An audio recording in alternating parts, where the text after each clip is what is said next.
अनुपमा की आंखों में दर्द साफ झलक रहा था। वह परी को समझाते हुए बोली, बेटा, माँ बाप अपने बच्चों के लिए कुछ भी कर जाते हैं। बच्चे जब भी तकलीफ में होते हैं तो सबसे पहले माँ बाप के पास ही आते हैं। परी सुबक रही थी, उसकी आंखें लाल थी और अनुपमा का दिल उसके आंसुओं से जैसे चाक हुआ जा रहा था। तू खुद को दोष मत दे परी, अनुपमा ने उसका चेहरा सहलाते हुए कहा। इस गलती में तेरी कोई भी भूमिका नहीं है। हाँ, किंजल से गलती हुई है, लेकिन इसका मतलब ये नहीं कि तू खुद को जिम्मेदार समझे। परी की सिसकियां अब भी थम नहीं रही थी। अनुपमा ने गहरी सांस लेते हुए कहा, कभी कभी माँ बाप अपने बच्चों को बाहर पढ़ने भेजने के लिए लोन तक ले लेते हैं, अपने खेत गिरवी रख देते हैं और उन्हीं कर्जों में फंसते चले जाते हैं। पर वो रुकते नहीं, क्योंकि बच्चों की खुशी ही उनकी सबसे बड़ी चाह होती है। अनुपमा ने उसे सुलाने की कोशिश की, लेकिन परी का दिल बेचैन था। तभी अंश और ईशानी वहां आए। अंश ने कहा, अनुपमा, आपको गौतम जी की बात मान लेनी चाहिए थी। लेकिन अनुपमा की आंखें किसी और सोच में डूबी थी। इधर राही अपने कमरे में अकेली बैठी थी और रो रही थी। प्रेम उसके पास आया, उसकी पीठ पर हाथ रखते हुए बोला, आज जो कुछ भी हुआ वो सही नहीं था। राही ने आंसू पोंछते हुए कहा, मुझे यकीन नहीं हो रहा कि किंजल भाभी ऐसा कुछ कर सकती हैं। वो कभी ऐसा नहीं कर सकती। प्रेम ने उसे तसल्ली देते हुए कहा, हम लोग कुछ करेंगे, उन्हें जेल से निकाल लेंगे। राही बोली, जब पत्नी अकेली पड़ जाती है तब वह ऐसा कदम उठाती है। अगर तोशु भाई उनके साथ खड़े होते तो शायद ये सब नहीं होता। राही की आवाज में झिझक थी। प्रेम, मेरी वजह से मेरे ससुराल में बार बार परेशानी आ रही है, मुझे शर्म आती है। प्रेम गुस्से में बोला, तुम्हारे ससुराल वाले भी कोई दूध के धुले नहीं है। मोरीबा ने हमारे साथ क्या किया वो सबको याद है। गौतम ने भी तुम्हारे साथ क्या किया, किसी को फर्क नहीं पड़ता। लोग सिर्फ दूसरों पर उंगली उठाना जानते हैं। राही डरी हुई नजर आई। मुझे डर लग रहा है कि सब कुछ बिखर ना जाए। प्रेम बोला, तुम्हें डरने की जरूरत नहीं है, हम किंजल भाभी को निकालने के लिए कुछ करेंगे। मेरे पास थोड़े पैसे हैं, मैं वो तोशु को दे दूंगा और फिर वह गौतम को देगा। राही बोली, थैंक गॉड, मेरे पास भी थोड़ी सेविंग्स है। तोशु गुस्से में राघव के पास गया और चिल्लाते हुए बोला, सब कुछ तेरी वजह से हो रहा है। जब से तू हमारी जिंदगी में आया है सब बर्बाद हो गया। पहले बिजनेस, फिर राही पर अटैक और अब मेरी किंजल। राघव कुछ नहीं बोला।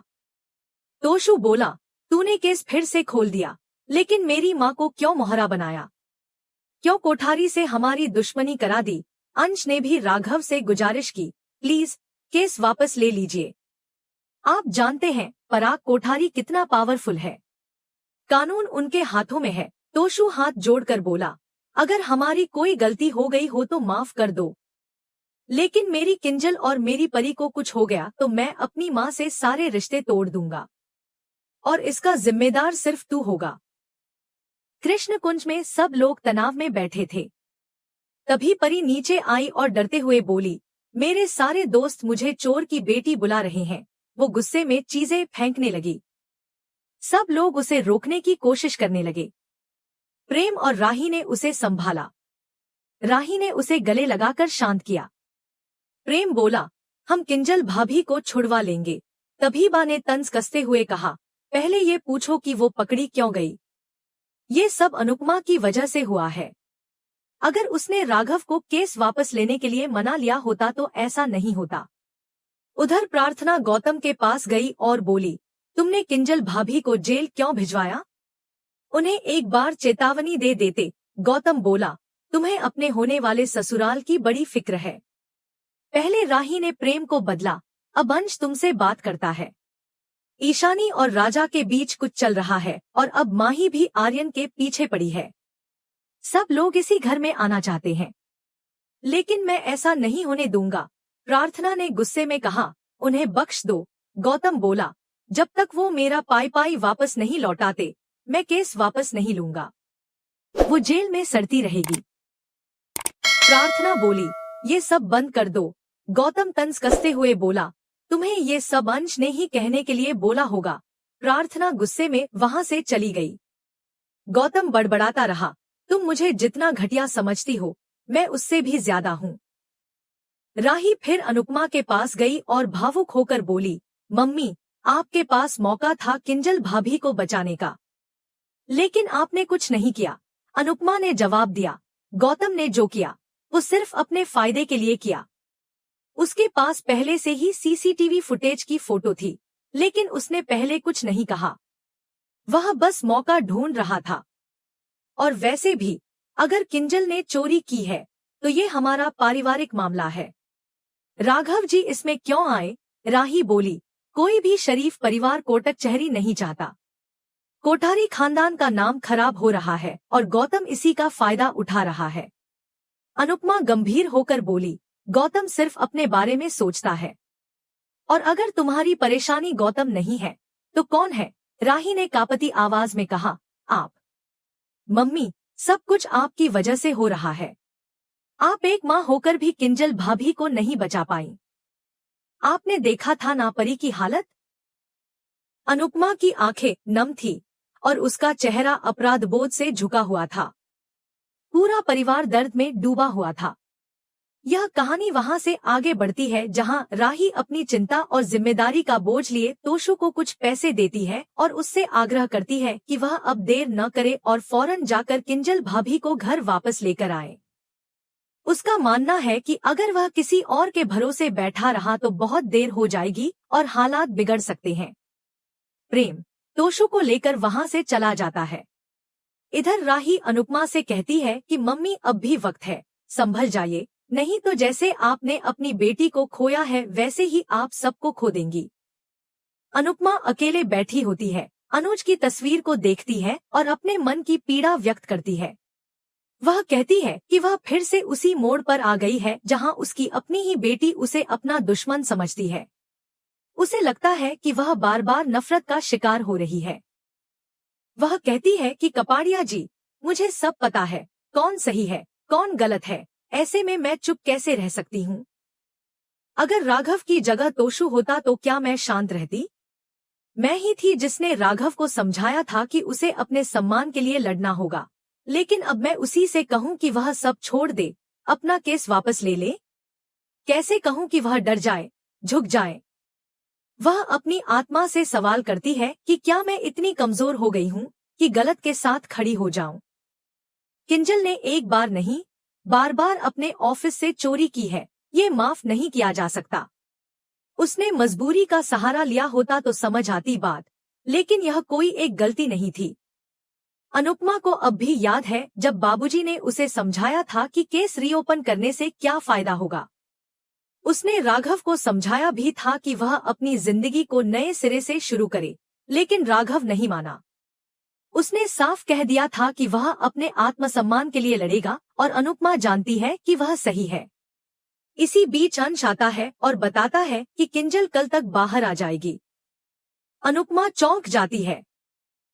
वह सोचती है कि शायद राही ने बेल करवा दी होगी, लेकिन अंश बताता है कि नहीं, राघव ने खुद केस वापस ले लिया है। यह सुनकर अनुपमा चुप हो जाती है और सोच में डूब जाती है कि आखिर राघव ने ऐसा क्यों किया। उसे पता नहीं होता कि तोशु राघव से मिलने गया था और उसे साफ साफ कह दिया था कि अगर किंजल को कुछ भी हुआ तो वह अपनी माँ से सारे रिश्ते तोड़ देगा और इसके लिए सिर्फ राघव जिम्मेदार होगा।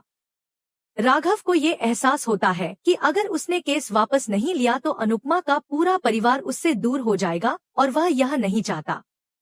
उसने सोचा कि जिसने उसे जीने की एक वजह दी, उसकी दुनिया यूं बिखरती नहीं देख सकता। फिर हम देखते हैं कि जब किंजल घर वापस आती है तो पूरा परिवार बेहद खुश हो जाता है। परी दौड़कर अपनी माँ से लिपट जाती है और कहती है, मम्मा, मुझे कनाडा नहीं जाना, मैं यहीं पढ़ाई करूंगी, बस आप दोबारा कभी ऐसा मत करना। किंजल अनुपमा से थोड़ा नाराज जरूर होती है, लेकिन उसे यह भी एहसास होता है कि जो हुआ वह सही ही हुआ। किंजल कहती है, मम्मी, आपने ठीक किया। अगर मुझे अपनी गलती की सजा नहीं मिलती तो शायद मैं फिर वही गलती करती। लेकिन सब कुछ उतना सरल नहीं होता। घर के बाकी सदस्य, खासकर राही, अनुपमा से बहुत नाराज होते हैं। बाबूजी ही हैं जो समय समय पर अनुपमा से बात कर लेते हैं। इस बीच मोटिबा और परा के बीच की सच्चाई भी सामने आने लगती है। मोटिबा सोचती है कि अच्छा हुआ राघव केस रीओपन नहीं कर पाया, वरना उसका और परा का राज सबके सामने आ जाता। परा को पता चलता कि मोटिबा और पंखुड़ी ने मिलकर साजिश रची थी, तो वह शायद कभी उन्हें माफ नहीं करता। मोटिबा का व्यवहार राही के साथ अब भी अच्छा नहीं होता। वह हमेशा चाहती थी कि राही अपने मायके वालों से दूर रहे, खासकर अनुपमा से। वह नहीं चाहती कि राही अनुपमा की तरह बने या उसकी बात माने। जब राही अनु की रसोई में नहीं जाती तो मोटिबा बेहद खुश होती है और सोचती है कि अब शायद राही प्रेम को भी मना लेगी कि वह वहां न जाए। लेकिन प्रेम राही से कहता है, तुम्हें अपनी मम्मी से बात करनी चाहिए, चलो मेरे साथ अनु की रसोई चलो। पहले राही मना कर देती है, लेकिन प्रेम के समझाने पर मान जाती है। जब वह अनु की रसोई में पहुंचती है तो वह अनुपमा को गले लगा लेती है और दोनों मां बेटी अपने सारे शिकवे दूर कर लेती हैं। लेकिन यह मेल मिलाप ज्यादा देर तक नहीं टिकता, क्योंकि तभी राघव की फिर से एंट्री होती है और राही को पता चलता है कि अब राघव भी अनु की रसोई में काम करेगा। यह जानकर राही फिर से नाराज हो जाती है। कहानी में लगातार उठते भावनात्मक उतार चढ़ाव, रिश्तों की उलझने और इंसान की अपनी अंतरात्मा के साथ संघर्ष दर्शकों को अगले एपिसोड तक बांधे रखते हैं। आगे क्या होगा? क्या राही और अनुपमा के रिश्ते फिर से बिगड़ जाएंगे? क्या राघव को कोई और कदम उठाना पड़ेगा? यह जानने के लिए जुड़े रहिए और चैनल को सब्सक्राइब कीजिए।